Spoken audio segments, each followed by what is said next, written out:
Hello guys. तो GST की जो मैंने बोला था कि मेरी एक क्लासेस आने वाली है, तो इसके बाद मैं आपको हर एक दो दिन में एक एक वीडियो डाल दूंगा। सारे ही बताऊंगा मैं आपको इसमें, जीएसटीआर 1 3 से लेके जीएसटीआर 9 9 पूरा। तो अभी जो मैंने 9 9 की वीडियो अपलोड करी है यूट्यूब पे, वो आपको तभी समझ में आएगा जब आप ये सारी चीज़ें आपको समझ में आएगा अच्छे से। तो चलिए इस वीडियो को स्टार्ट करते हैं। तो इस वीडियो में आपको यदि बेसिक जाननी है तो बेसिक मैं आपको बता देता हूँ। जैसे जीएसटी, जीएसटी का फुल फॉर्म होता है goods and service tax. Goods और सर्विस की डिफिनेशन मैं आपको यहाँ पे बता दूंगा अभी थोड़ा देर में। जीएसटी का फुल फॉर्म होता है जी से goods, S goods and service tax, S से सर्विस, टी से tax. Goods and service tax इसका नाम है। टैक्स हमारे दो टाइप के होते हैं। तो एक तो हमारा होता है डायरेक्ट टैक्स, एक हमारा होता है इनडायरेक्ट टैक्स। तो अभी हम बात कर रहे हैं इनडायरेक्ट टैक्स के। इनडायरेक्ट टैक्स में हमारा आ जाता है जीएसटी, और डायरेक्ट टैक्स में होता है इनकम टैक्स। ठीक है, तो ये हमारा हो गया। तो अब हम यहाँ पे चलते हैं। तो यहाँ पे चलते हैं गुड्स पे। गुड्स का जो सेक्शन होता है सेक्शन 252। गुड्स का मतलब होता है every kind of movable property. Goods का मतलब होता है every kind of movable property move from one place to another. यहाँ पे जो ग्रीन लाइन में ये जो भी लाइन है, इस लाइन में जो है ये हमारा मेन पॉइंट है। और ये जो है जो ब्लैक में यहाँ पे लिखा हुआ है, ये मैंने आपको समझने के लिए यहाँ पे डाल रखा है। जो ब्लैक में लिखा हुआ है मतलब यहाँ पे देखिए, गुड्स का मीन्स होता है every kind of movable property. तो इसका मतलब ये होता है कि move from one place to another. मतलब ऐसी गुड्स जो एक प्लेस से दूसरे प्लेस तक आप ले जा सको, वो है हमारा गुड्स। ठीक है, इसका मतलब ये होता है कि जो मूव करे वन प्लेस से दूसरे प्लेस, मतलब एक जगह से दूसरे जगह जिसको हम ले जा सकते हैं, वो है हमारा गुड्स। यहाँ पे लिखा हुआ है अदर देन मनी, मतलब मनी को इसमें इंक्लूड नहीं करना है। क्योंकि देखो, पैसे को भी जो करेंसी होती है, आप जैसे कि जो 10 रुपए का नोट या 20 रुपए के नोट को भी आप उधर से उधर ले जा सकते हो, है ना। तो अदर देन मनी मतलब मनी को यहाँ पे गुड्स के डिफिनेशन से हटाया गया है। गुड्स के डिफिनेशन से क्या किया गया है, मनी को यहाँ पे हटाया गया है। तो इसका मतलब ये होता है, जो है ब्लैक ब्लैक में दिया हुआ है, currency in any form whether physical और डिजिटल, कोई भी हो, फिजिकल और डिजिटल, ऑनलाइन या जो कैश आपके पास होते हैं, वो सारे ही मनी को यहाँ से मतलब हटाया गया है, एक्सक्लूड किया गया है।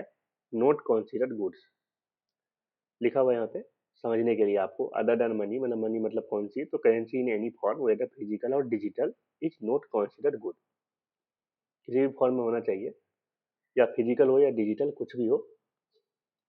ठीक है, मनी को गुड्स की डिफिनेशन से हटाया गया है। तो आपको यहाँ पे क्या समझ में आया कि गुड्स का मतलब होता है every kind of movable property जो मूव करे एक प्लेस से दूसरे प्लेस में। उसमें से हटाना है किसको, मनी को। और किसको हटाना है, सिक्योरिटी को भी यहाँ से हटाना है। सिक्योरिटी मतलब फाइनेंशियल इंस्ट्रूमेंट जैसे कि शेयर, बॉन्ड्स, डिवेंचर, ये सारी चीजें, सिक्योरिटी को भी यहाँ से हटाया गया है। गुड्स के डिफिनेशन से किसी किसी को हटाया गया है। गुड्स मतलब होता है जो मूव करे एक प्लेस से दूसरे प्लेस। इसमें से जो हटाया गया है मनी एंड सिक्योरिटी को, गुड्स के डिफिनेशन में से मनी और सिक्योरिटी को हटाया गया है। अब यहाँ पे है बट इंक्लूड, हटाया किसको गया है, मनी एंड सिक्योरिटी को। इंक्लूड किसको किया गया है, एक्सटेबल क्लेम। अब एक्सटेबल क्लेम में कौन सा एक्सटेबल क्लेम, जो मनी और property from another person, claim money और प्रॉपर्टी फ्रॉम अनदर पर्सन, मतलब सारे ही एक्शनेबल क्लेम को यहाँ पे इंक्लूड नहीं किया गया है। यहाँ पे ओनली फॉर ये किया गया है क्लेम मनी और प्रॉपर्टी फ्रॉम अनदर पर्सन। ठीक है, अब note all actionable claim are taxable under GST. सारे ही एक्सेप्टेबल क्लेम को यहाँ पे इंक्लूड नहीं किया गया है गुड्स के डिफिनेशन में, ठीक है। अब चलते हैं यहाँ पे ग्रोइंग क्रॉप्स एंड ग्रास, इसको भी इंक्लूड करना है। Growing crops and grass but include acceptable claim growing crops and grass. कौन सी ग्रोइंग क्रॉप्स?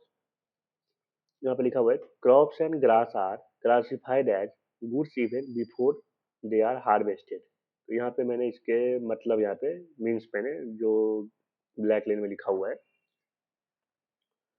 ठीक है। तो ग्रोइंग क्रॉप्स एंड ग्रास जो attach and attaching and thing attach to और forming part of the land, ठीक है।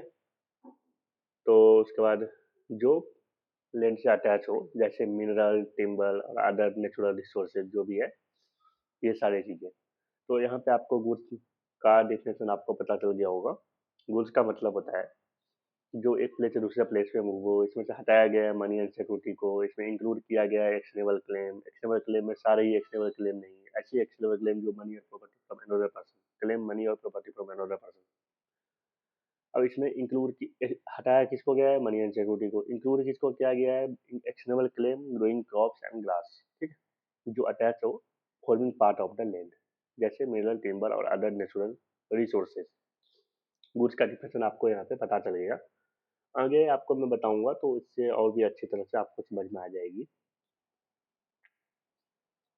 Common misunderstanding about the definition of goods.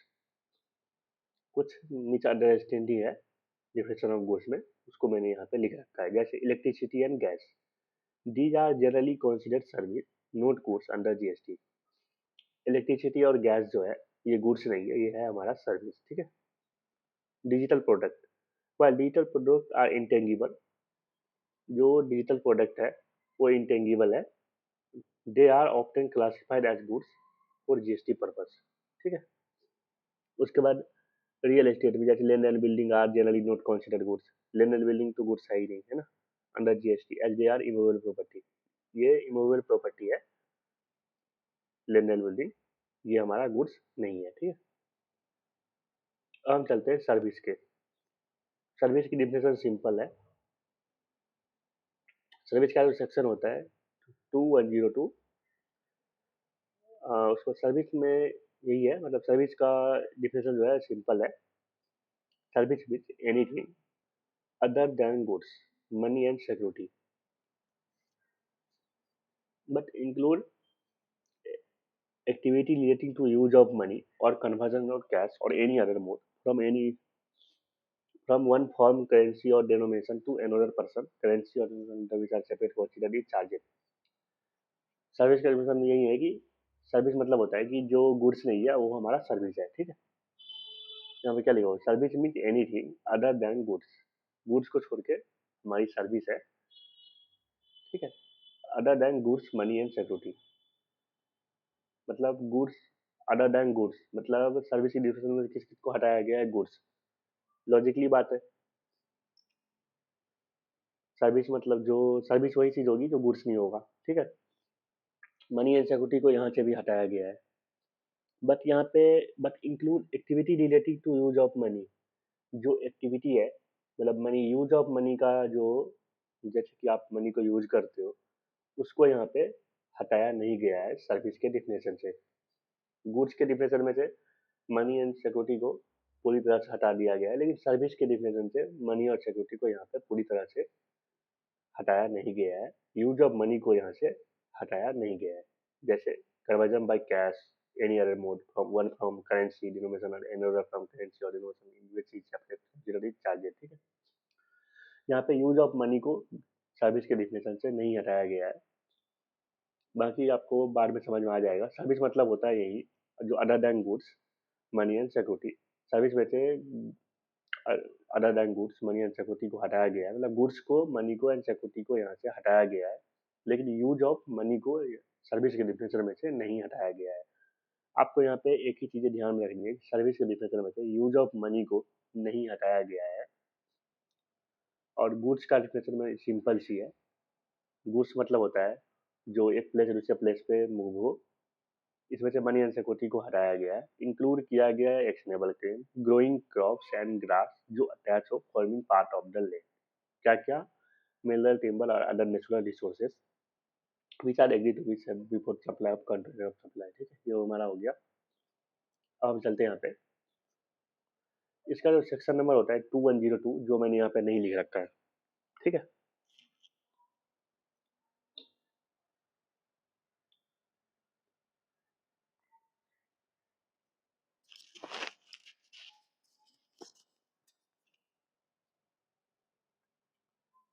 Section 284 person include. Person का डिफिनेशन है ये हमारा, जिस पे जीएसटी चार्ज होगा किस किस पे होगा, वो है हमारा इंडिविजुअल, जो इंडिविजुअल पर्सन होते हैं। HUF, जो हिंदू अनडिवाइडेड फैमिली होते हैं। कंपनी पे होता है, फर्म पे, LLP। यहाँ पे पर्सन में जीएसटी किस पे चार्ज होगा, जो पर्सन के डिफिनेशन में आएगा। अब पर्सन के डिफिनेशन में कौन कौन से आ रहे हैं? इंडिविजुअल भी आ रहा है, HUF भी आ रहा है, कंपनी भी आ रहा है, फर्म भी आ रहा है, LLP भी आ रहा है। इसमें क्या है? Individual, HUF, company, firm, LLP, association of person, body of individual, any corporation established by or under any central act, state act or provincial act or government company as defined clause 45 of section 2 of the company act 2013। मतलब ऐसी corporation जो established हो central government और state government के अंदर में। ठीक है, वो वाली भी यहाँ पे इंक्लूड किया गया है। उसके बाद एनी बॉडी कोऑपरेट, उसके बाद cooperative society, local authority, central government और state government, society as defined of the society registration act 1860। सोसाइटी को भी यहाँ पे इंक्लूड किया गया है, ट्रस्ट को भी किया है। Artificial judicial person not falling with in any of the above. ठीक है, एवरी आर्टिफिशियल जुडिशियल पर्सन। तो ये हमारा हो गया पर्सन के डिफिनेशन में, ये इंक्लूड है हमारा टोटल। तो कौन कौन से इंक्लूड है? Individual, HUF, company, firm, LLP, ये सारे चीजें यहाँ पे इंक्लूड है। Association of person, body of individual, artificial judicial person, trust, local authority, central government, state government, ये सारी चीजें यहाँ पे पर्सन के डिफिनेशन में इंक्लूड है। और जीएसटी किस पे चार्ज होगा? जो पर्सन के डिफिनेशन में आएगा। ठीक है, तो ये हमारा यहाँ पे हो चुका है। तो अब हम चलते हैं आगे। तो इस चैप्टर में जो मैं आपको बताऊंगा सेक्शन 7 के बारे में, फिर सेक्शन 8 के बारे में, शेड्यूल 1, शेड्यूल 2 एंड शेड्यूल 3। यहाँ पे ये तीन चीजें मैं आपको बताऊंगा। शेड्यूल 1, शेड्यूल 2, शेड्यूल 3, सेक्शन 7 और सेक्शन 8, ये सारी चीजें। ठीक है, ये तीनों शेड्यूल एंड सेक्शन 7 और section 8।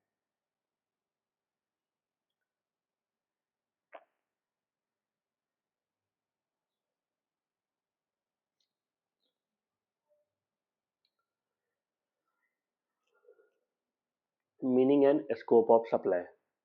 All forms of supply of goods और सर्विसेज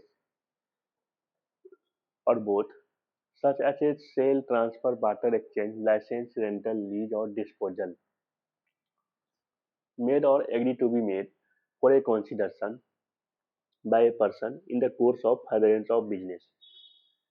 यहाँ पे आपको ये देखनी है, ये जो है sale, transfer, barter, exchange, licence, rental and lease and disposal, जितने भी सारे चीजें यहाँ पे ऑल फॉर्म्स ऑफ सप्लाई। यहाँ पे पहले तो ऑल फॉर्म्स ऑफ सप्लाई को यहाँ पे लिया गया है, जो भी गुड्स एंड सर्विस का हो रहा है, मतलब जो भी supply, all forms of supply मतलब जो भी सप्लाई हो रहा है, सारे ही सप्लाई जो गुड्स और सर्विस है या बोथ, दोनों में से कुछ भी है, गुड्स है या सर्विस है, जैसे sale, transfer, barter, exchange, licence, rental, lease और डिस्पोजल। ठीक है, ये यदि कंसीडरेशन के लिए हो रहा है, मेड फॉर ए कंसीडरेशन, मतलब जो कंसीडरेशन के लिए हो रहा है, और कोर्स और फर्दरेंस ऑफ बिजनेस, मतलब जो बिजनेस के पर्पज के लिए हो रहा है और जो कंसीडरेशन के लिए हो रहा है।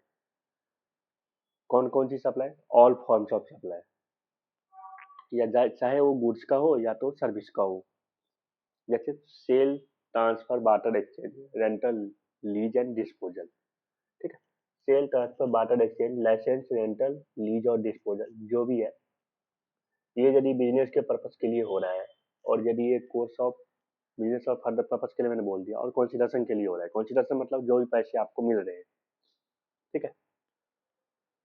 मतलब कंसिडरेशन मतलब होता है जो पैसे आपको आपके पास आ रहे हैं बिजनेस के पर्पस के लिए, मतलब जो आपने बिजनेस के पर्पस के लिए किया है। जैसे आपने लैपटॉप खरीदा, वो बिजनेस के पर्पस के लिए खरीदा है, ठीक है। तो आपने इसकी पेमेंट करी है, समझ लो आप मेरी बात। ये बिजनेस के पर्पस के लिए होनी चाहिए, मतलब ऑल फॉर्म्स ऑफ सप्लाई, चाहे गुड्स का हो या सर्विस का। Sale, transfer, barter, exchange, licence, rental, lease और डिस्पोजल, जो भी हो। उसके बाद ये हमारा कंसिडरेशन के लिए होना चाहिए, और course of furtherance of business होना चाहिए। सेक्शन 7 का सबसेक्शन 1 का क्लॉज 1 क्या बात करता है? क्लॉज 1 बोलता है कि चाहे वो गुड्स की सप्लाई हो या वो सर्विस की सप्लाई हो, कौन कौन सी सप्लाई, तो sale, transfer, barter, exchange, licence, rental, lease और डिस्पोजल, ये सारी चीजें यहाँ पे आपको ध्यान में रखनी है। Sale, transfer, barter, exchange, licence, rental, lease और डिस्पोजल, इतना तो याद रखनी है।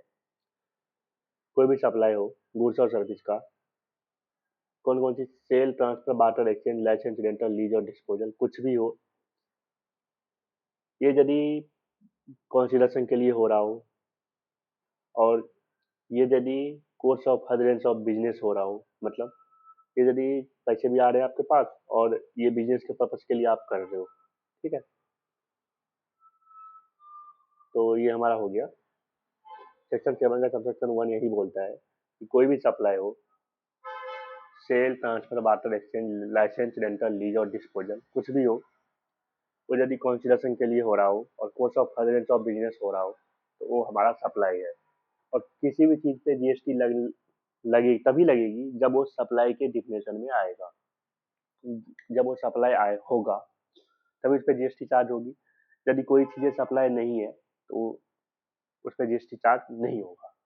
तो अब यहाँ पे बात ये है, तो होता है कि कौन कौन सी सप्लाई है, तो ऑल फॉर्म्स ऑफ सप्लाई, मतलब कोई भी हो जो गुड्स एंड सर्विस की जो आप सप्लाई कर रहे हो, कोई भी हो, all forms of supply of goods और सर्विसेज, सेल हो या ट्रांसफर हो, बार्टर हो, एक्सचेंज हो, लाइसेंस हो, रेंटल हो, लीज हो, डिस्पोजल हो, कुछ भी हो, ये यदि कंसिडरेशन के लिए हो रहा है और course of furtherance of business हो रहा है, तो ये हमारा सप्लाई है और इस पे जीएसटी चार्ज होगा।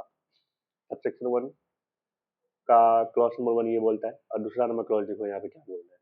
दूसरा नंबर क्लॉज यहाँ पे बोल रहा है यदि इम्पोर्ट ऑफ सर्विस यदि कंसिडरेशन के लिए हुआ है, और जब देखो यहाँ पे बोला इम्पोर्ट ऑफ सर्विस यदि कंसिडरेशन के लिए, यहाँ पे क्या लिखा हुआ है, import of service for a consideration whether not in the course of finance of business. मतलब यहाँ पे इम्पोर्ट ऑफ सर्विस यदि हो रहा है, वो कंसिडरेशन के लिए हो रहा है, भले ही वो बिजनेस के पर्पज के लिए नहीं हो रहा है, फिर भी उसको सप्लाई माना जाएगा। अब यहाँ पे बात ये है, क्लॉज नंबर 1 बोल रहा था कि यहाँ पे कंसिडरेशन के लिए भी होना चाहिए और course of furtherance of business भी होना चाहिए, मतलब बिजनेस के पर्पज के लिए भी होना चाहिए और कंसिडरेशन के लिए भी होना चाहिए। अब यहाँ पे बोल रहा है इम्पोर्ट ऑफ सर्विस यदि कंसिडरेशन के लिए हो रहा है और course of furtherance of business यदि नहीं भी हो रहा है, फिर भी ये सप्लाई माना जाएगा। तो आपको यहाँ पे समझ में आ गया होगा कि मतलब यहाँ पे कंसिडरेशन के लिए हो रहा है और बिजनेस के पर्पज के लिए नहीं हो रहा है, फिर भी वो सप्लाई होगा। यदि कंसिडरेशन के लिए हो रहा है और बिजनेस के पर्पज के लिए नहीं हो रहा है, फिर भी वो सप्लाई माना जाएगा यदि इम्पोर्ट ऑफ सर्विस हो रहा है, ठीक है। अब यहाँ पे आता है तीसरा, the activity specified in schedule 1 made और agree to made without a consideration. अब यहाँ पे क्या हो रहा है, क्लॉज नंबर सी बोल रहा है अब यदि कोई भी एक्टिविटी है जो शेड्यूल 1 में दिया गया है, मैं शेड्यूल 1 की बात करता हूँ, अब शेड्यूल 1 तो मैं बताऊंगा आपको।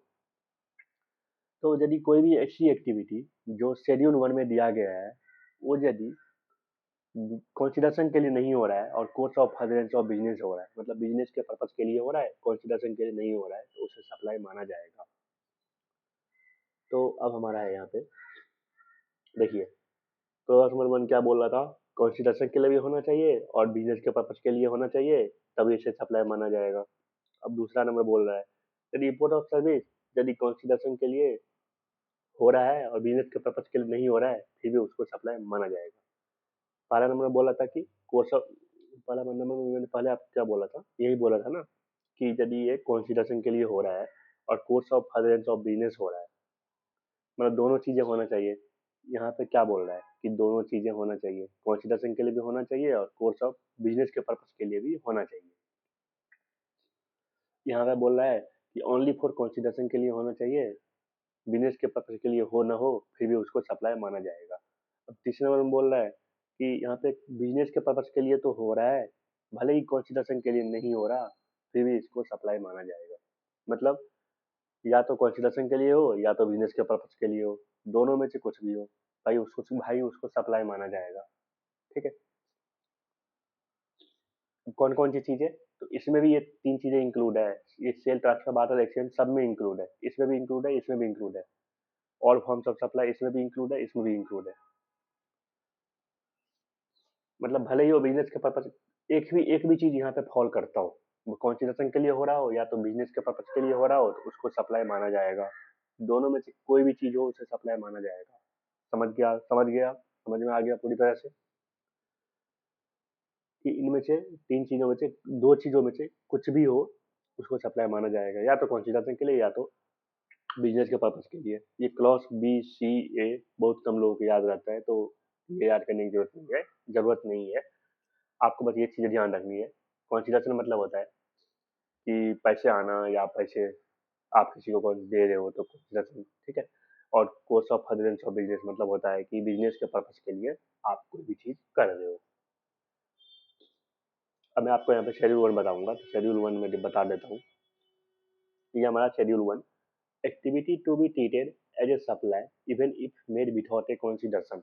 मैंने आपको बोला था कि शेड्यूल 1 में विदाउट ए कंसिडरेशन मतलब यहाँ बिजनेस के पर्पज के लिए हो रहा है, और यहाँ पे बिजनेस के पर्पज के लिए हो रहा है और कंसिडरेशन के लिए नहीं हो रहा, तो इसको सप्लाई माना जाएगा।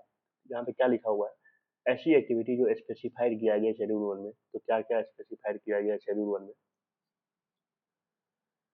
शेड्यूल 1 में किया गया, activity to be treated as a supply even if made without a consideration, permanent transfer और डिस्पोजल ऑफ बिजनेस एसेट, जिसपे इनपुट टैक्स क्रेडिट आपने अवेल कर लिया है।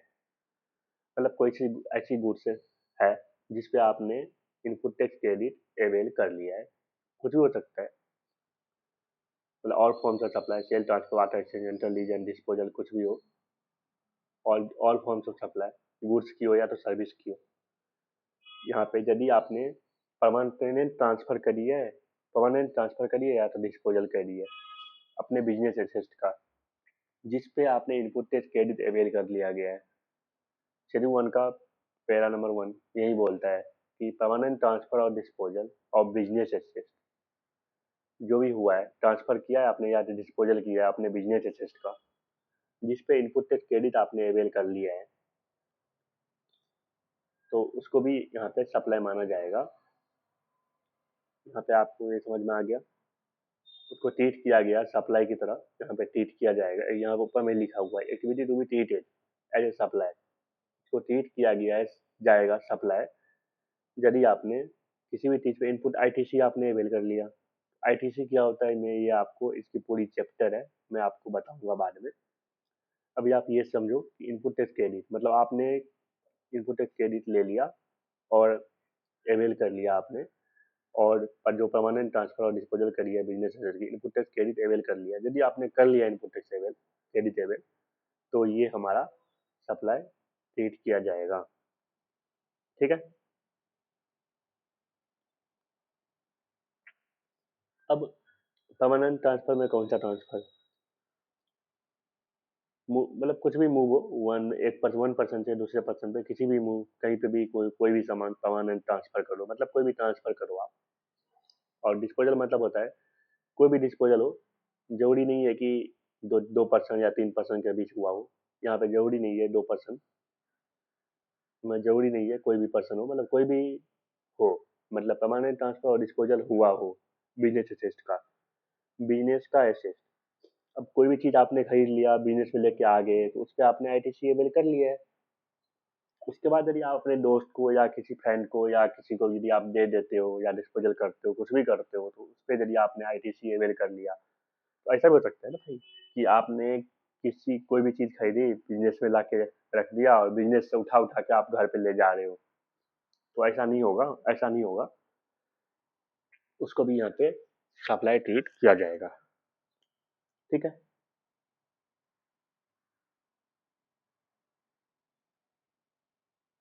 तो अब हमारा यहाँ पे हम चलते हैं यहाँ पे दूसरे नंबर पॉइंट पे, सप्लाई ऑफ गुड्स और सर्विसेज और बोथ, मतलब कोई भी गुड्स की सप्लाई हुआ हो या तो सर्विस की सप्लाई हुआ हो या रिलेटेड पर्सन और डिस्टिंक्ट पर्सन के बीच हुआ हो, तो उसको यदि वो course of furtherance of business, यहाँ पे क्या हो रहा है, विदाउट कॉन्सिडरेशन, मतलब भले ही वो कॉन्सिडरेशन के लिए नहीं हुआ हो, बिजनेस के पर्पज के लिए हुआ हो, यहाँ पे हम जो भी बात कर रहे हैं वो हम कर रहे हैं विदाउट कॉन्सिडरेशन, मतलब कॉन्सिडरेशन यहाँ पे नहीं मिला कुछ, मतलब पैसे कुछ नहीं मिले हैं, लेकिन हमने वैसे ही अपने रिलेटेड पर्सन को या तो अपने डिस्टिंक्ट पर्सन को हमने दे दिया। रिलेटेड पर्सन में होता है जैसे कि आपके माँ हो गए, मदर फादर ब्रदर सिस्टर, कुछ भी हो गए आपके, जो आपका रिलेटेड पर्सन है। रिलेटेड पर्सन के बारे में मैं आपको आगे बताऊंगा। और डिस्टिंक्ट पर्सन मतलब होता है जैसे आपने, आपकी एक कंपनी है एबीसी प्राइवेट लिमिटेड, ठीक है, आपकी एक कंपनी है एबीसी प्राइवेट लिमिटेड, इसके 4-5 ब्रांच हैं, एक ब्रांच दिल्ली में है, एक ब्रांच यूपी में भी है, एक बिहार में भी है, एक कर्नाटका में भी है, एक हिमाचल में भी है। आपने यदि दिल्ली ब्रांच आपका हेड ऑफिस है, आपने दिल्ली से यदि एचपी में या दिल्ली से यदि आपने कर्नाटका में कोई भी गुड्स ट्रांसफर करी है, तो जैसे कि इसको हम बोलते हैं आपस में डिस्टिंक्ट पर्सन, मतलब आप अपनी ब्रांच में कोई भी गुड्स ट्रांसफर कर रहे हो तो ये हो गया हमारा डिस्टिंक्ट पर्सन। ठीक है। यदि रिलेटेड पर्सन कौन होता है, मदर फादर ब्रदर सिस्टर, ठीक है, डायरेक्टर जो होते हैं हमारे। तो मैं आपको रिलेटेड पर्सन और डिस्टिंक्ट पर्सन के बारे में अलग से बताऊंगा दूसरे वीडियो में। आप बस ये समझो रिलेटेड पर्सन ये होता है हमारा, और डिस्टिंक्ट पर्सन होता है हमारा जो एक ही पेन पे रजिस्टर हो। ऐसा अलग अलग बिजनेस में एक पेन पे रजिस्टर होना चाहिए, ठीक है। देखो पेन नंबर एक ही होता है, एक कंपनी है एबीसी प्राइवेट लिमिटेड, उसकी पेन एक ही होती है, उस पेन पे जीएसटी नंबर हम हर ब्रांच में लेते हैं, है ना। यदि कोई भी ट्रांसफर रिलेटेड पर्सन और डिस्टिंक्ट पर्सन के बीच हुआ हो और यदि course of furtherance of business हुआ हो, भले ही वो कॉन्सिडरेशन के लिए नहीं हुआ हो, उसको भी सप्लाई यहाँ पे माना जाएगा। अब तीसरा number point, supply of goods यदि प्रिंसिपल और एजेंट के बीच हुआ हो या तो एजेंट और प्रिंसिपल के बीच हुआ हो, तो उसको भी यहाँ पे सप्लाई ऑफ गुड्स, ये सप्लाई ऑफ गुड्स हुआ हो यदि प्रिंसिपल और एजेंट के बीच हुआ हो कुछ भी, और एजेंट और प्रिंसिपल के बीच कुछ भी हुआ हो, तो उसको भी सप्लाई यहाँ पे माना जाएगा। और यहाँ पे जो लिखा हुआ है activity to be treated as a supply even made without a consideration, भले ही कंसीडरेशन के लिए नहीं हुआ हो फिर भी उसको यहाँ पे सप्लाई माना जाएगा। ठीक है। अब यहाँ पे आते हैं चौथा नंबर पॉइंट,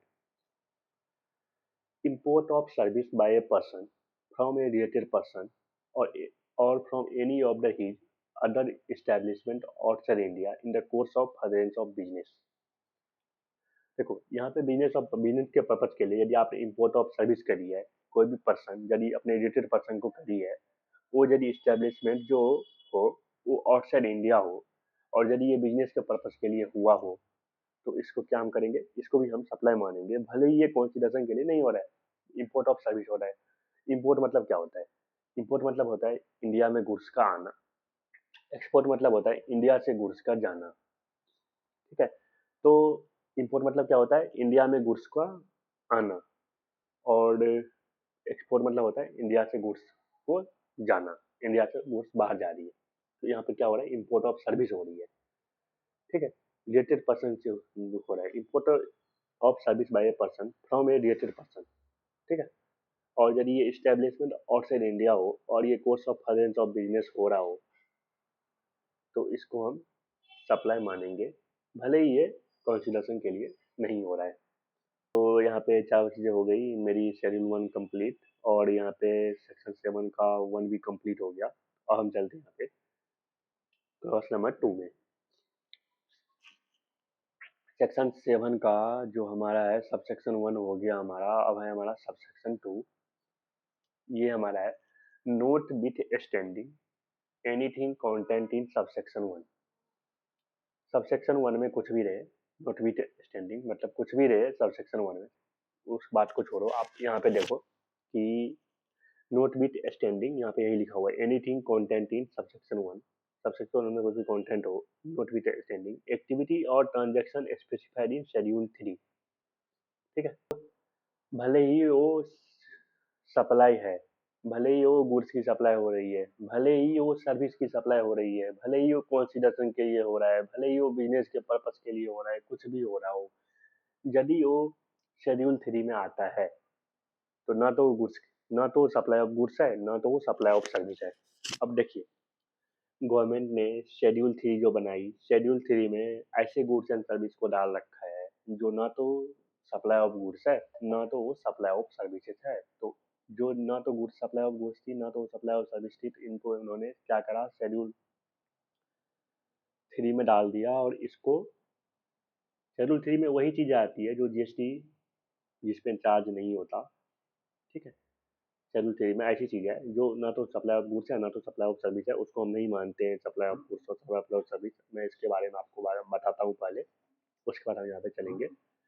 शेड्यूल, अब यहाँ पे है सेक्शन 7 का सब सेक्शन 2 का क्लॉज नंबर ए, वो बात करता है एक्टिविटी और ट्रांजैक्शन स्पेसिफाइड इन शेड्यूल 3। ठीक है, हम चलते हैं यहाँ पे शेड्यूल 3 के बाद। यहाँ पे लिखा हुआ है एक्टिविटी और transaction which shall be treated as in not a supply of goods and not a supply of services. ना तो गुड सप्लाई ऑफ गुड्स है, ना तो सप्लाई ऑफ सर्विस है, इसलिए इसको यहाँ पे शेड्यूल 3 में गवर्नमेंट ने डाल दिया है। जैसे service by an employee to the employer in the course or of or in relation to his employment. ठीक है, जैसे सर्विस प्रोवाइड करा है कोई भी कैजुअल वर्कर ने, employer who gives to daily basis on the worker or service provided by the worker in the course of employment.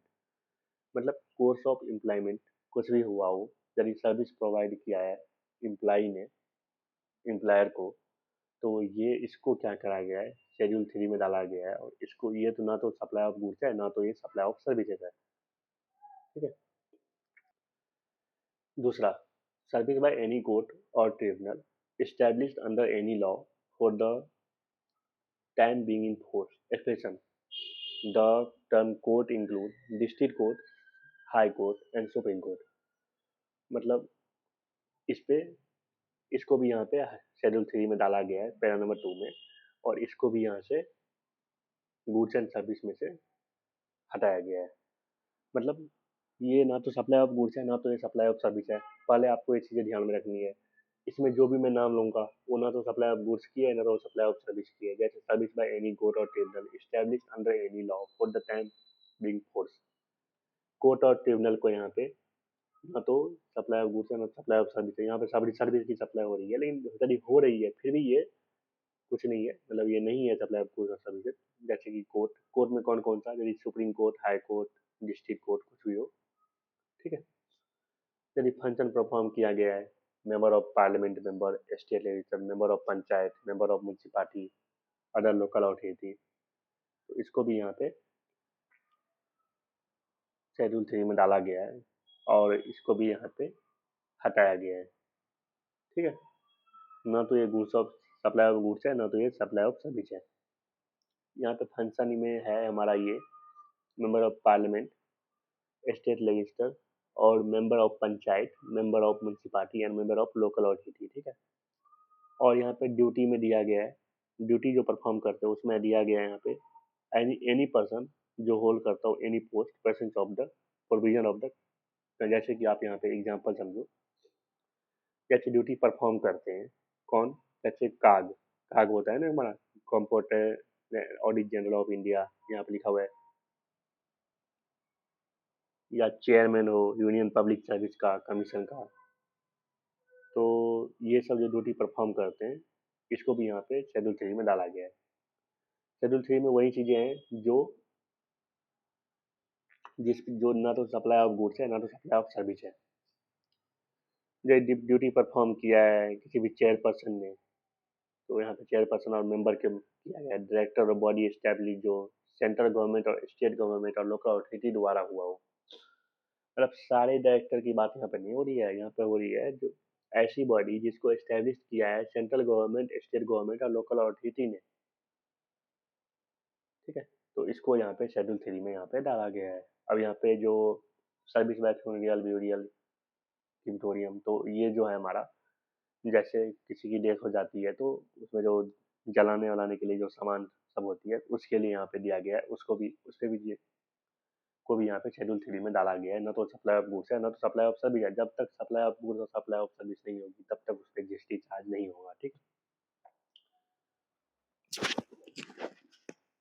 अब हमारा 5वां नंबर में सेल ऑफ लैंड। तो लैंड को तो पहले से ही मैंने आपको पहले ही बता दिया था कि लैंड को गुड्स के डिफिनेशन से ही हटा दिया गया है, तो उसको भी यहाँ पे डाला गया है। ठीक है। छठा एक्शनेबल क्लेम। एक्शनेबल क्लेम में मैंने आपको बोला था कि सारे एक्शनेबल क्लेम नहीं, जो एक्शनेबल क्लेम थी तो उसको भी यहाँ पे एक्शनेबल क्लेम को भी शेड्यूल 3 में डाला गया है।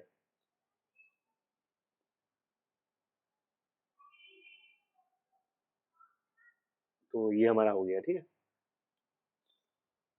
शेड्यूल 3 में और भी है 2-4 पॉइंट, इतने 8 एक्सेप्शन है शेड्यूल 3 में। यहाँ पे शायद मैंने 1 2 3 उसके बाद 4 5 6 पूरी तरह से शायद मैंने नहीं डाला है यहाँ पे। यहाँ पे 2 और भी है एक्सेप्शन। ऐसी सप्लाई ऑफ गुड्स जो एक होती है, जो 7 नंबर पॉइंट है, 7 नंबर पैरा नंबर 7 बात करता है ऐसी और सप्लाई ऑफ गुड्स जो सेक्शन 7 में आती है। जैसे मैं आपको समझा देता हूँ, यहाँ पे शायद डाला था ना, लेकिन नहीं डाला है शायद, मैं आपको यहाँ पे बता देता हूँ। तो ऐसी सप्लाई ऑफ गुड्स जैसे कि जो इंडिया में इंटर ही नहीं हुआ हो, जैसे यूएसए से दुबई जा रही है कोई भी चीजें, ठीक है, जो इंडिया में आया नहीं तो उस पर जीएसटी चार्ज नहीं होगा। मतलब इंडिया में आया नहीं, मतलब ऐसी गुड्स जो एंटर नहीं करा इंडिया में, जो आउट ऑफ आउट सप्लाई है, मतलब जो बाहर से बाहरी सप्लाई हो रही है, आउट ऑफ आउट सप्लाई है, सेक्शन 7 मतलब शेड्यूल 3 का पैरा नंबर 7 में यही है, ऐसी गुड्स जो इंडिया में एंटर ही नहीं हुआ हो, विदाउट सच एंटर। वहाँ पे ऐसा है, without such enter in goods, ऐसी गुड्स जो इंडिया में गुड्स एंटर ही नहीं हुआ हो, जो यूएसए से सीधा मतलब ऑस्ट्रेलिया जा रहा हो या कहीं दूसरे दुबई जा रहा हो, तो ऐसे केसेस में 7 नंबर में पॉइंट में यही लिखा गया है कि वो ना तो सप्लाई ऑफ गुड्स है ना तो वो सप्लाई ऑफ सर्विस है, क्योंकि इंडिया में आएगा तभी जीएसटी लगेगा उस पर। और एक है 8 नंबर पहला, जिसमें वेयर हाउस गुड्स की बात करता है, supply of warehouse goods या तो कंसाइनी से एनी अदर पर्सन, ऐसे यदि कोई है तो उसको भी यहाँ पे शेड्यूल 3 में डाला गया है। शेड्यूल 3 में मैंने 2 चीजें बताई, ऐसी गुड्स जो इंडिया में एंटर ही नहीं किया हो, वेयर हाउस गुड्स, और consignee to any other person. जैसे हाई सीज सेल होता है हमारा, high seas sale, consignee to any other person, आपको एक 2 चीजें रखनी है। ऐसी गुड जो इंडिया में एंटर ही नहीं किया हो तो उसको भी यहाँ पे शेड्यूल 3 में डाला गया है। होगा तो मैं शेड्यूल 3 में कोई एक और वीडियो बनाऊंगा। ये तो वैसे शेड्यूल 3 आपको यहाँ पे सारा समझ में आ गया होगा।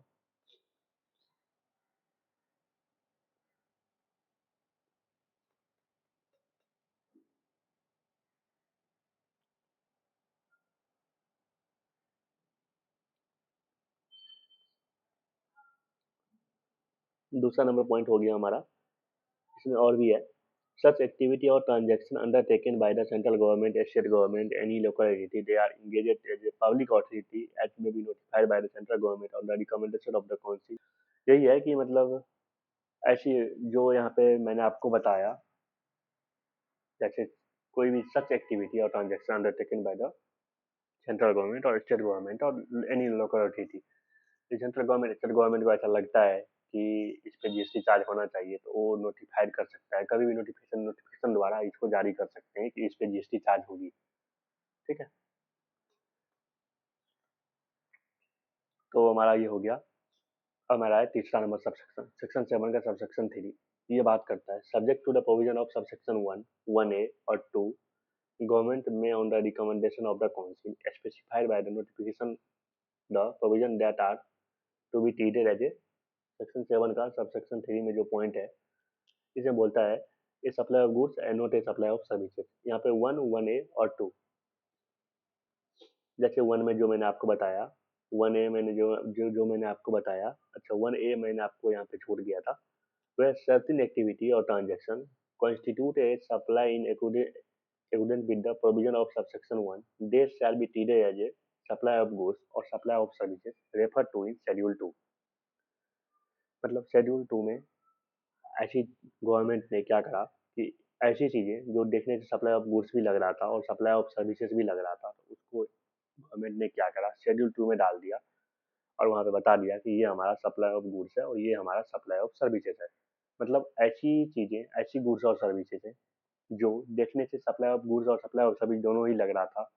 कोई उस पे क्या करता है कि गुड्स की जीएसटी लगा रहा था, तो कोई सर्विसेज की जीएसटी लगा रहा था, तो गवर्नमेंट ने वहाँ पे शेड्यूल 2 में डाल दिया, बोला ये हमारा सप्लाई ऑफ गुड्स और ये हमारा सप्लाई ऑफ सर्विसेज है, उसको यहाँ पे क्लियरिफिकेशन पूरी तरह से कर दिया। तो मैं बता देता हूँ आपको कि शेड्यूल 2 में कौन कौन से ट्रांजेक्शन आते हैं। शेड्यूल 3 में जो ट्रांजेक्शन आएंगे, जो सप्लाई ऑफ गुड्स है या सर्विस है, वो यहाँ पे बता दिया गया है। एक्टिविटी और transaction which shall be treated as a supply of goods, supply of services. ठीक है, ये यहाँ पे शेड्यूल 2 नहीं है भाई, ये 3 है, यहाँ पे ये गलत लिखा हुआ है।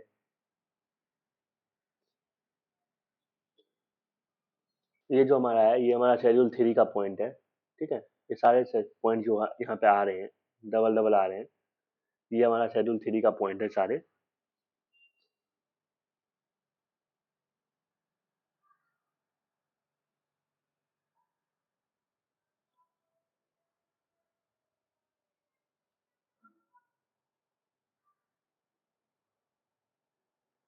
तो ये हमारा है शेड्यूल 3।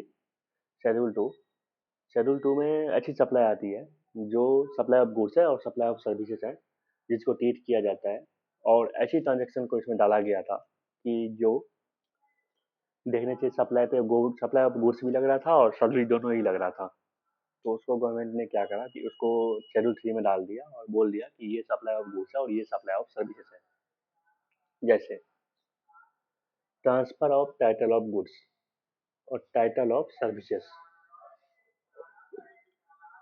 पहला नंबर पॉइंट यही वो बात करता है, page number 1, transfer of title of goods and title of services. जैसे आपके पास कोई गाड़ी है और आपने अपने फ्रेंड्स को वो गाड़ी दे दिया, चलाने के लिए दिया है। तो अभी क्या करा आपने, उस गुड्स की टाइटल उसको नहीं दी है, आपने बस उसको चलाने के लिए दिया है। तो ये हमारा क्या हो गया, ये हमारा हो गया टाइटल, आपने, ये हमारा हो गया सर्विसेज। एक तरह से सर्विसेज हो गया। या तो आपने फैन को चलाने के लिए दिया है, या चलाने के लिए दिया है, या तो आपने, क्योंकि आपने वैसे ही दिया है, तो या तो उससे आप पैसे लोगे या तो नहीं भी लोगे। फैन है तो पैसे नहीं लोगे। तो इसको यहाँ पे सप्लाई ऑफ सर्विसेज माना जाएगा। जैसे देखो, right undivided sharing goods without transfer of title and date. और आपने वो कार पूरी तरह से उसको सेल कर दिया, जैसे कि आपने किसी को कार पूरी तरह से सेल कर दिया, वो हमारा क्या हो गया, गुड्स। ठीक है, जैसे title in goods under an agreement that property shall be future date. Future date वाला भी यहाँ पे गुड्स में आ जाता है, टाइटल इन गुड्स ये भी गुड्स में आ जाता है। ठीक है, उसके बाद लैंड एंड बिल्डिंग, जो यहाँ पे लैंड एंड बिल्डिंग का रेंटल वाला है। जैसे आपने लैंड के रेंट पे दिया है या तो बिल्डिंग को आपने रेंट पे दिया है, उसको यहाँ पे सर्विसेज के डिफिनेशन में रखा गया है।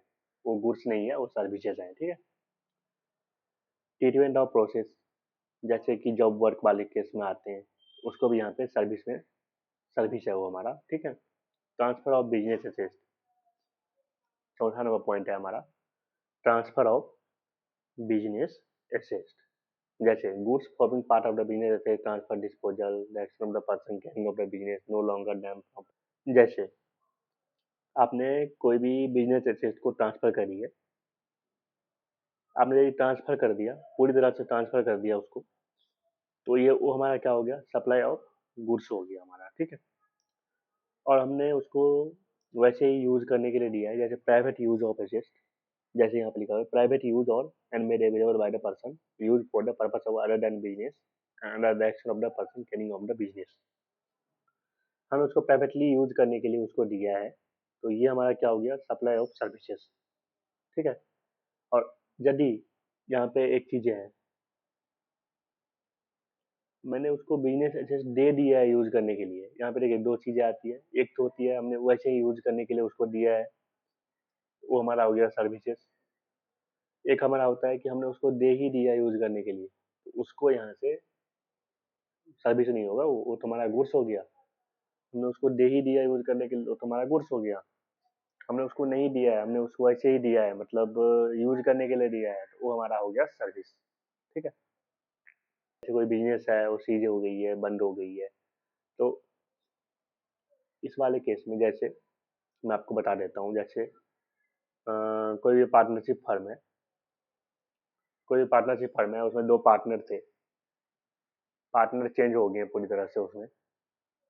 तो यहाँ पे क्या हुआ कि पार्टनर चेंज हुई है पार्टनरशिप फर्म में, तो ये हमारा यहाँ पे सप्लाई ऑफ सर्विसेज है, ये हमारा गुड्स नहीं है। भले भले ही वो बिजनेस सीज हो गया है, बंद हो गया है, खत्म हो गया है, लेकिन फिर भी यदि वहाँ पे पार्टनरशिप फर्म है जैसे कि, और वहाँ पे पार्टनर चेंज हुआ है पार्टनरशिप फर्म में, तो वो हमारा यहाँ पे गुड्स है। जैसे देखो यहाँ पे लिखा हुआ है business transfer in going concern basis, और business carried by the personal representative, मतलब उसका कोई पर्सनल रिप्रेजेंटेटिव था, उसने वो बिजनेस को संभाल रखा है। ठीक है। तो ये हमारा हो गया, जो रिप्रेजेंटेटिव इसका हो गया वो हमारा टैक्सेबल पर्सन हो गया, और वही हम उस पर जीएसटी यहाँ पे चार्ज होगा, वो होगा हमारा सर्विस हो जाएगा, गुड्स नहीं होगा। सर्विस में कौन कौन से जो एक्सेप्शन दे रखते हैं, दो, ये हमारा सर्विस है, बाकी ये हमारा गुड्स है। ट्रांसफर ऑफ बिजनेस एसेट, तो यहाँ पे यदि बिजनेस एसेट का ट्रांसफर हुआ हो, और मैंने आपको बताया था यहाँ पे कि ट्रांसफर हुआ हो या डिस्पोजल हुआ हो, और भले ही ये कंसिडरेशन के लिए नहीं हुआ हो, ये कंसिडरेशन के लिए हुआ हो या ना हुआ हो, इससे कुछ फर्क नहीं पड़ता। ट्रांसफर हुआ हो, डिस्पोजल हुआ हो, तो इस केस में ये गुड्स, सप्लाई ऑफ गुड्स हुआ। ठीक है। शेड्यूल टू में वो वाली चीजें आती है जो, जैसे कि देखने से वो सप्लाई ऑफ गुड्स भी लगता हो और सप्लाई ऑफ सर्विसेज भी लग रहा था, तो गवर्नमेंट ने क्या करा, इसको शेड्यूल टू में डाल दिया। तो शेड्यूल टू में जो भी चीजें आती है, तो यहाँ पे गवर्नमेंट ने यहाँ पे क्लेरिफाई कर दिया कि ये सप्लाई ऑफ गुड्स होगा। जैसे कोई भी बिजनेस एसेट को यदि यहाँ पे ट्रांसफर हुआ हो या डिस्पोजल हुआ हो, भले ये कंसिडरेशन के लिए हुआ हो ना हुआ हो, कुछ फर्क नहीं पड़ता, क्योंकि ये बिजनेस का एसेट है। बिजनेस एसेट मतलब जिसपे हमने आईटीसी अवेल कर लिया है। Private use of business asset, यहाँ पे क्या हुआ है, private use or are made available to any person for use of any purpose other than business by under direction of the person carrying on the business. ठीक। यदि private use of business है asset, यदि आपने वैसे ही privately use करने के लिए business asset को दिया है, तो वो सप्लाई ऑफ सर्विसेज है। मतलब हमने यहाँ पे क्या कर दें, यूज करने के लिए बस दे रहे हैं, बस हम उसको ओनली फॉर यूज करने के लिए दे रहे हैं। जैसे हमारी कार है, हमने अपने कार अपने एक फ्रेंड को दे दिया, यूज करने के लिए दिया है, मतलब ये हमारा यहाँ पे सप्लाई ऑफ सर्विसेज होगा। लेकिन यदि हमने उसको दे ही दिया, तो उस केस में वो सप्लाई ऑफ गुड्स हो जाएगा। मतलब यदि हमने बिजनेस को दे ही दिया, तो वो सप्लाई ऑफ गुड्स होगा। यदि हमने यूज करने के लिए दिया है, तो सर्विस होगा। यदि हमने ट्रांसफर और डिस्पोजल करी है, तो उस केस में हमारा ये गुड्स होगा। ठीक है। भले ये कंसिडरेशन के लिए हुआ हो और ना हुआ हो। अब हमारा यहाँ पे सीजेस टू बी, सीजेस है ना, यहाँ पे गुड्स सीजेस हो रही है, मतलब मैंने आपको यहाँ बताया था ceases to be taxable person, मतलब यदि आप बिजनेस सीज हो गया है, तो उस केस में तो सप्लाई ऑफ गुड्स होगा, क्योंकि वहाँ पे गुड्स की बात हो रही है। यदि सीजेस सीज होगा बिजनेस, तो उस केस में मतलब ये बंद हो जाएगी, जो ऐसे केसेस में ये हमारा सप्लाई ऑफ गुड्स होगा। लेकिन इसमें दो एक्सेप्शन भी है, business transfer as a going concern basis और business carried on a personal representative. इन दोनों में जैसे कि मैं बता देता हूँ एग्जांपल देंगे। Business transfer as a going concern, तो ये होता है हमारे पार्टनरशिप बिजनेस। ठीक है। यदि कोई भी पार्टनरशिप फर्म है एग्जांपल के लिए, और पार्टनरशिप फर्म में यदि ओनली फॉर पार्टनर चेंजेस हो रहे हैं, तो वहाँ पे क्या हो रहा है कि बिजनेस तुम्हारा ट्रांसफर यहाँ पे हो नहीं रहा है। यदि बिजनेस ट्रांसफर होगा, फिर तुम्हारा सप्लाई ऑफ गुड्स हो जाएगा। लेकिन यहाँ पे क्या हो रहा है, बिजनेस हमारी ट्रांसफर नहीं हो रही है, ये गोइंग कंसर्न बेसिस पे हो रही है, मतलब पार्टनरशिप फर्म में ओनली फॉर पार्टनर चेंजेस हो रहे हैं, तो ये हमारा यहाँ पे सप्लाई ऑफ सर्विसेज हो जाएंगे। जैसे कोई भी बिजनेस को पर्सनल रिप्रेजेंटेटिव ने हैंडल कर लिया है, मतलब वो तो इस केस में क्या होता है, इस केसेस में भी हमारा ये सप्लाई ऑफ सर्विसेज होगा, क्योंकि यहाँ पे बिजनेस ट्रांसफर नहीं हो रही है, उनका जो एक पर्सनल रिप्रेजेंटेटिव होता है, तो इस केसेस में पर्सनल रिप्रेजेंटेटिव वाले केसेस में भी यहाँ पे हमारा सप्लाई ऑफ सर्विसेज हो जाएंगे। यदि ट्रांसफर और डिस्पोजल हो रहा है तो ये सप्लाई ऑफ गुड्स होगा। यदि बिजनेस स्पेस को हमने प्राइवेट यूज करने के लिए वैसे ही दे दिया, मैंने थोड़े दिन के लिए यूज करने के लिए, अब पैसे लेकर हमने उनको दे दिया यूज करने के लिए, तो ये हमारा होगा सप्लाई ऑफ सर्विसेज। यदि हमने उनको दे ही दिया तो सप्लाई ऑफ गुड्स। ठीक है, यदि बिजनेस सीज हो गई है पूरी तरह से तो सप्लाई ऑफ गुड्स। सीज नहीं हुई है गोइंग कंसर्न बेसिस पे या पर्सनल रिप्रेजेंटेटिव उस बिजनेस को चला रहे हैं, तो इन दोनों ही केस में यहाँ पे सप्लाई ऑफ सर्विस हो जाएगा। तो मतलब 4 नंबर आपको यहाँ पे समझ में आ गया। तो रेंट की बात, रेंटिंग फॉर इमूवेबल प्रॉपर्टी, मतलब कोई भी इमूवेबल प्रॉपर्टी है जो मूव ना करता हो, उसको वो हमारा सप्लाई ऑफ सर्विसेज है। ठीक है, यहाँ पे 7 नंबर पॉइंट है, flowing composite supply work contract और supply of goods being food और एनी अदर आर्टिकल और फॉर ह्यूमन कंजम्पशन और एनी ड्रिंक। तो ये हमारा हो गया सप्लाई ऑफ सर्विसेज। ठीक है, कंपोजिट सप्लाई मतलब होता है, means a supply made by a taxable person to a recipient. ठीक है, जैसे compromise two or more taxable supply of goods or services or both, any combination thereof, which is naturally bundled and supply in conjunction with each other in the ordinary course of business, one of which is a principal supply। मतलब composite supply का मतलब होता है to और मोर taxable supply. आपको ये बातें ध्यान रखनी है, दो या तो उससे ज़्यादा टैक्सेबल सप्लाई होने चाहिए, वो नेचुरली बंडल होने चाहिए, और वो ऑर्डिनरी कोर्स ऑफ बिजनेस होने चाहिए। मतलब कोई भी कंपोजिट सप्लाई होने से पहले, मतलब कितने सप्लाई होने चाहिए, कम से कम 2 सप्लाई होनी चाहिए, उसके बाद 2 होना चाहिए या तो उससे ज़्यादा होना चाहिए, नेचुरली बंडल होना चाहिए। और इसके बारे में मैं आपको आगे बताऊंगा नेचुरली बंडल क्या होता है। और the ordinary course of business, ये बिजनेस के पर्पज के लिए होना चाहिए, उसमें से जो one of which is principal supply, एक यहाँ पे प्रिंसिपल सप्लाई होना चाहिए। कंपोजिट सप्लाई होने के लिए यहाँ पे 2 या तो उससे ज़्यादा टैक्सेबल सप्लाई होना चाहिए, नेचुरली बंडल होना चाहिए, वो बिजनेस के पर्पज के लिए होना चाहिए, और उसमें से एक प्रिंसिपल सप्लाई होना चाहिए। मतलब जैसे कि आपने मोबाइल फ़ोन लिया, मोबाइल फ़ोन क्या हो गया हमारा, प्रिंसिपल सप्लाई। इसके साथ बैटरी भी मिलती है, is always sold with battery.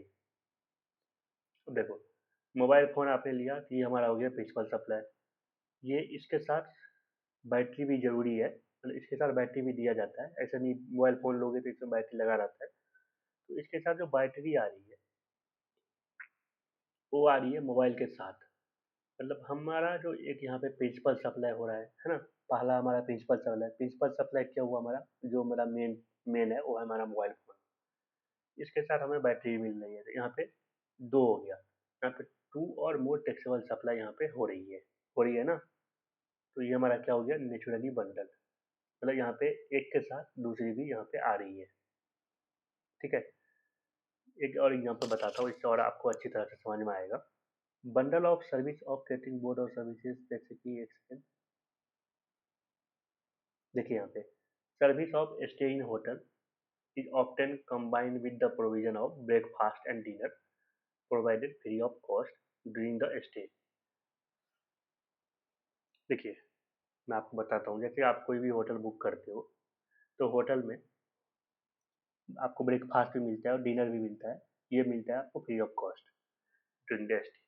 जैसे आपने होटल बुक करी, तो होटल बुक के साथ आपको यहाँ पे ब्रेकफास्ट और डिनर भी मिल रहा है, तो यहाँ पे ये नेचुरली बंडल है, और यहाँ पे एक से ज़्यादा सप्लाई हो रही है। जैसे आपने एक होटल ही बुक करी थी, इसके साथ आपको ब्रेकफास्ट और डिनर भी मिल रहा है यहाँ पे फ्री ऑफ कॉस्ट, तो यहाँ पे क्या हो रहा है, तो प्रिंसिपल सप्लाई क्या है कि आपने एक होटल बुक करी और यहाँ पे टू और मोर टैक्सेबल सप्लाई आ रहा है हमारे पास। यहाँ पे ब्रेकफास्ट और डिनर दोनों ही मिल रहे हैं, तो यहाँ पे तीन चीज़ें आपको मिल रही है एक के साथ, दो यहाँ पे फ्री। ठीक है, और ये हमारा हो गया नेचुरली बंडल भी है, ये हमारा नेचुरली बंडल है, मतलब आपको समझ में आ गया।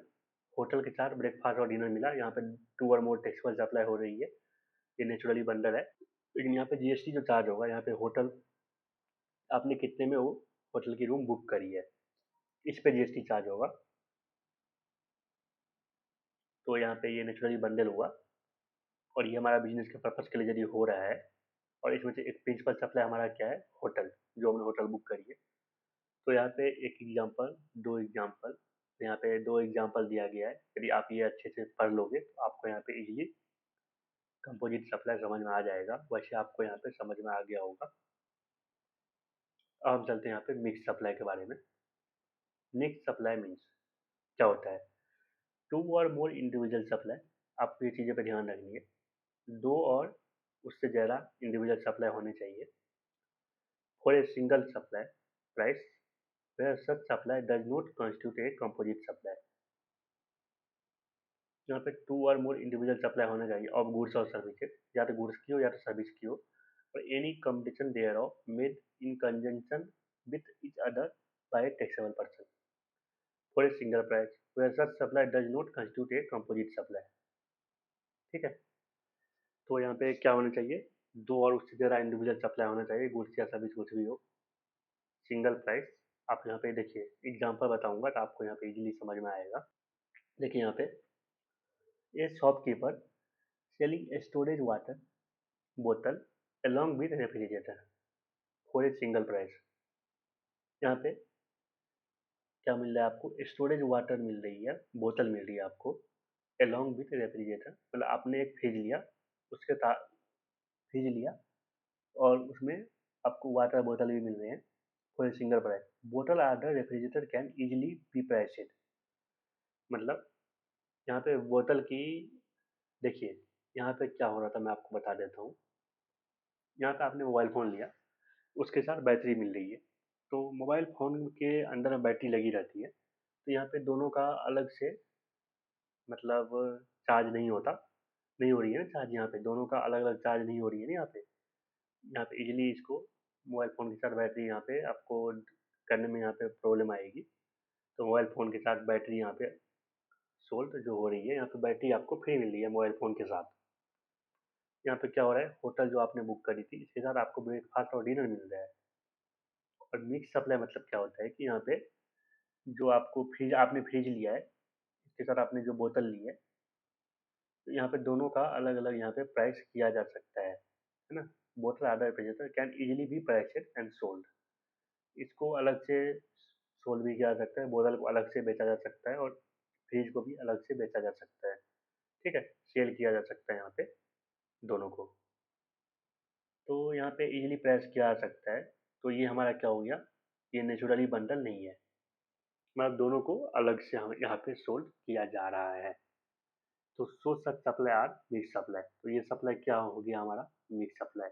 अब देखिए टू और मोर इंडिविजुअल सप्लाई, तो यहाँ पे जो हमने फ्रिज लिया है, बोतल भी यहाँ पे हमने लिया है, तो यहाँ पे दो सप्लाई हो गया। अब देखिए यहाँ पे सिंगल प्राइस, यहाँ पे प्राइस जो होगा सिंगल होगा, जैसे इन दोनों में से जिसका हाईएस्ट रेट होगा टैक्स का, जैसे किसी पे मान के जो 18% है, किसी पे यहाँ पे 28% है, तो यदि इसमें से 28% जो है, तो हम 28% वाला यहाँ पे हम इस पे लगाएंगे, या दोनों को अलग अलग यहाँ पे जीएसटी चार्ज, मतलब दोनों का अलग अलग से यहाँ पे प्राइस की जा सकती है। ठीक है, इंडिपेंडेंटली। तो नोट इन नेचुरली बंडल, यहाँ पे नेचुरली बंडल नहीं है, तो सब सप्लाई आर मिक्स सप्लाई। ठीक है, तो हमारा यहाँ पे हो चुका है। यहाँ पे देखिए मैंने एक एग्जांपल और दे रखा है, आप यदि इसको भी समझ लेंगे तो आपको यहाँ पे समझ में इजीली आ जाएगा। जैसे मैं आपको बता देता हूँ, a house is a given on the rent through a single rent deed, मतलब एक हमारा रेंट एग्रीमेंट है। ठीक है, इसमें जो हमारा पहला फ्लोर है वो हो रहा है यूज फॉर रेसिडेंस, मतलब वो रहने के लिए हो रहा है, और दूसरा जो है वो प्रिंटिंग प्रेस के लिए हो रहा है, other for a house a printing press. At a lump sum rent amount, ठीक है।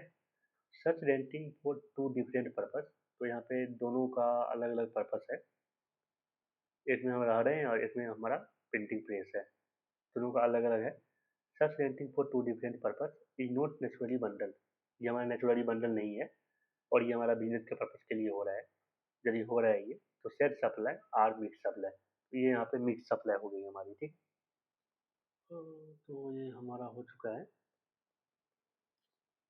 कंपोजिट सप्लाई हमारा और मिक्स सप्लाई का मतलब आपको यहाँ पे समझ में आ गया होगा। तो ये वीडियो को हम खत्म करते हैं, फिर मिलते हैं हम अगले वीडियो में। Thank you.